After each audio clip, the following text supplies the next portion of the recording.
Like and subscribe right now, or this spider will crawl on your face when you're sleeping. Gambling is always a risk. The clue is in the name. But there are some people so great, so bold, and so clever that they've even found faultless ways to win the system. Maybe if you could master their tricks, you could be one of them. Did you know you can turn gambling from a habit into a career? You may have seen the gambling movie called 21, about a group of MIT students that use card counting and their superior grasp of numbers to win millions of dollars at the blackjack table. But would you be surprised to find out that story was based on true events? Even more surprising is that there have been quite a few cases of people beating the odds when it comes to gambling. Join us as we have a look at 5 people who beat the casino. Number 5. Joan Ginther. You might think that Joan Ginther made a deal with the devil, or she may just be one of the smartest people in history. Well, this doesn't specifically cover casinos. It does deal with the most popular form of gambling, the lottery. Now, there's a possibility that you may have heard the name Joan Ginther, as she's often referred to as the lottery legend, who won over $2 million on 4 separate occasions. As most people know, you've probably got a better chance of being struck by lightning than you do winning the lottery. So how in the world did Joan achieve historic wins 4 times? We think that her PhD in statistics from Stanford probably came in handy. Close friends of Ginther were able to detail the strategy that she used, which was rather similar to that of a professional gambler. By that, we mean she took control of some of the loopholes in the system. The first loophole was the return on her initial investment. Most people think of lottery tickets as a win-it-all or lose-it-all situation, when in fact there's a little bit of gray area. Many lottery tickets have small to medium-sized prizes that can be retrieved, and some of them are as small as 1 free ticket or a few dollars. However, some can be as large as a few $1,000s. Ginther was able to calculate that even if she never won a large cash prize from numerous rolls of lottery tickets, she would, at the minimum, recover about 66% of her money. Now, as far as gambling goes, a loss of 1/3 of your investment isn't all that bad. Joan would soon learn that if she repeated the process, she was able to reinvest and further mitigate the costs involved. Eventually, she would be able to get $25,000 out of $25 worth of tickets for an out-of-pocket cost of just $8,275. In the end, the next loophole that Ginther took advantage of was the federal and state tax laws. Most people don't know that gambling losses can actually be written off against gambling wins. Now, it would help quite a few people if this was written on every lottery ticket in every gas station in the country. On top of those who declare themselves as professional gamblers, they're able to write off numerous business expenses. Expenses like travel and lodging. Ginther's ingenious plan to maximize her odds of winning didn't end there. Maybe the most important loophole is that she capitalized on the information that the Texas Lottery would release to the public. For example, the number of winning lottery tickets that are still in play and the number of tickets that have been purchased.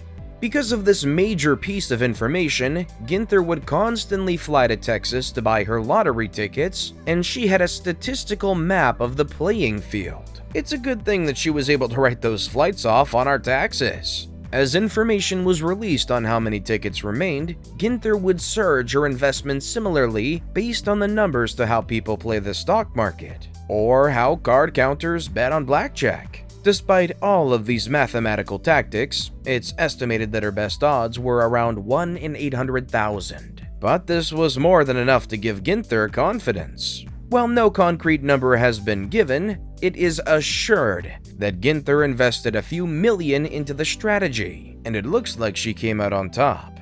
Some might refer to it as a science, but we still think that there was a fair bit of luck involved.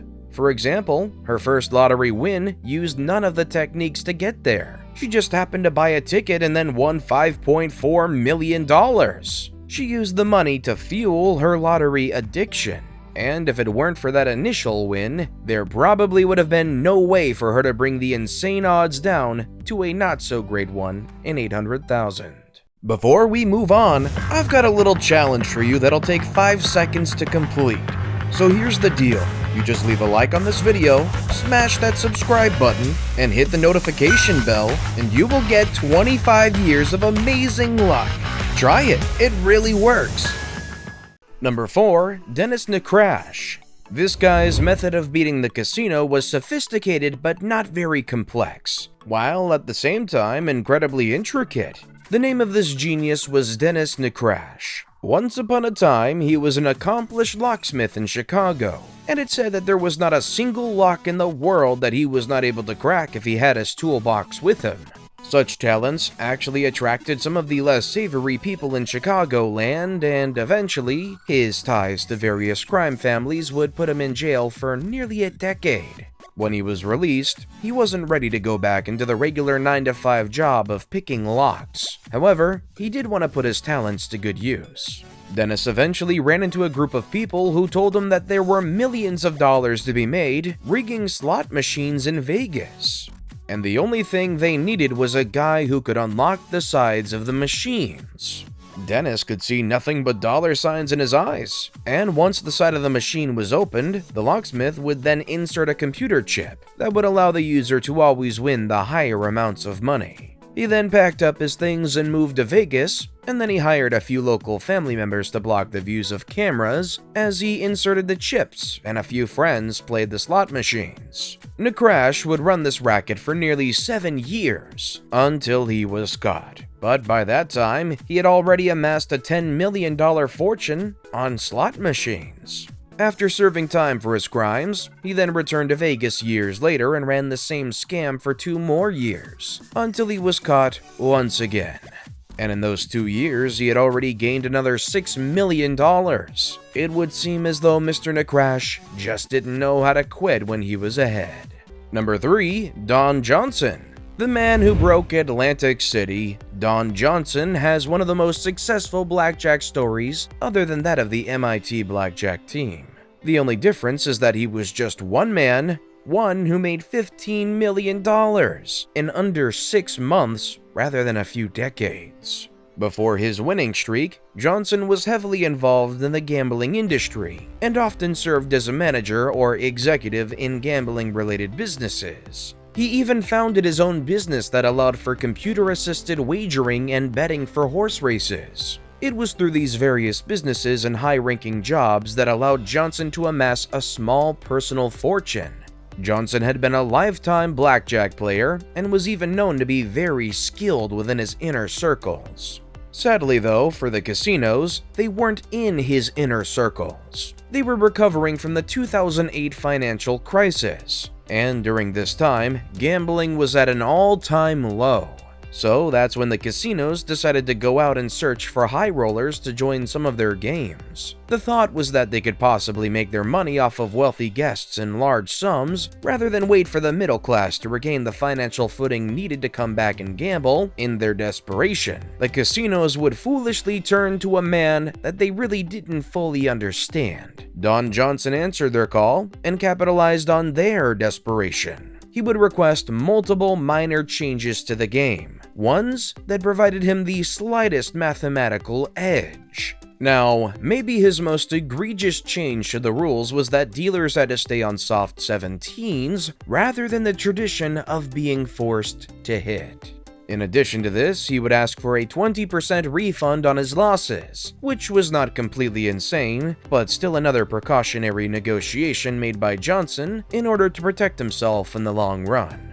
The games finally began, and Johnson was playing $100,000 hands on the regular. He famously played an $800,000 hand, which kicked off his 6-month winning streak. During his run, he crippled the monthly profits of 3 casinos. He took Caesars for $4 million, the Borgata for $5 million, and the Tropicana for $6 million.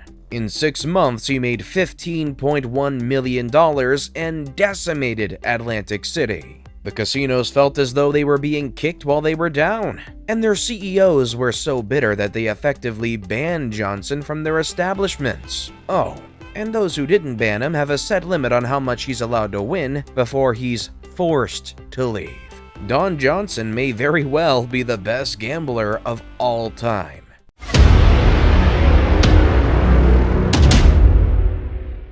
And with that, it's now time for today's best pick. Today's photo was sent to us by a subscriber.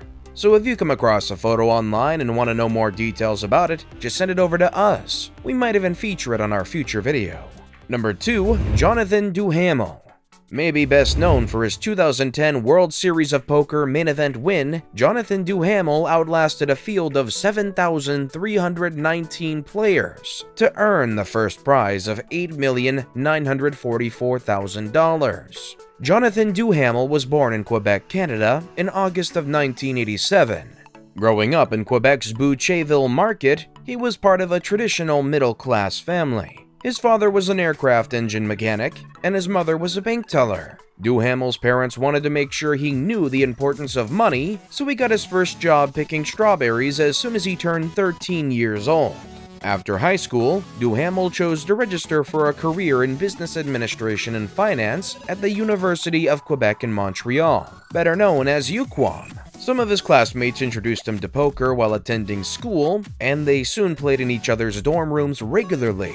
Duhamel had no idea that this hobby of his would turn into a lifetime opportunity. He became so excited about playing poker that he finally decided to take some time off of school to pursue a career in it. His first respectable cash out was at the No Limit Hold'em main event of the European Poker Tour in 2008, where he took 10th place and won prize money of over $50,000. Through playing at different casinos across Canada, Duhamel spent the next few years building up his bankroll, and this is where he claims to have met excellent players who helped him acquire the requisite experience he needed to take his career to the next level. He once said, "There's a lot of great poker players in Quebec. We're all talking about strategy together, and I'm the player that I am because of them now." Seeing great potential in him, Poker Stars soon decided to sponsor the young player. Duhamel did not cease to amaze them when, after a head-to-head match against John Reisner, he won the No Limit Hold'em main event of the 2010 WSOP. From that win alone, he cashed in nearly $9 million, and he also landed some other impressive cash finishes at the WSOP that year. Since then, with a victory in the EPT Deauville High Roller event 6 months later, the Team Poker Stars Pro has rubber-stamped the achievement and then reached 4 final tables at the 2012 PCA, including the High and Super High Roller tournaments. As of March 2017, his live tournament winnings surpassed $17,500,000, much of which comes from his 2010 World Series of Poker main event first place prize of $8.9 million. Duhamel was ranked number 5 on the Global Poker Ranking on March 1st, 2016. Number 1. The MIT Blackjack Team. The MIT Blackjack Team is one that you've likely heard about. You may have first heard about them in the 2008 movie 21, which might be the reason that card counting became a mainstream interest. In the movie, various MIT students would join a club consisting of other students and former students who specialize in various card counting techniques. The older and the former students would teach the younger ones, who are then brought into the casinos to test out their skills. Their card counting technique was an intricate system that involved multiple players at and away from the table. The MIT students would use a combination of methods like ace tracking and hand signals. That way, they could gain an advantage over the house. What surprises most people, though, is that the MIT Blackjack Team existed for decades, first forming in 1979. At its peak, it would have about 80 team members and would travel around the world, hustling casinos for incredible amounts of money, which would then be divided up or reinvested. As you may or may not know, card counting is actually frowned upon in casinos, and while it is technically legal, the casino has every right to kick you out and ban you from the premises. Members from the team were often caught and needed to be replaced by new recruits. And at the height of the MIT Blackjack Team's success, the casinos were so paranoid about losing money that they hired private investigators to look into the team.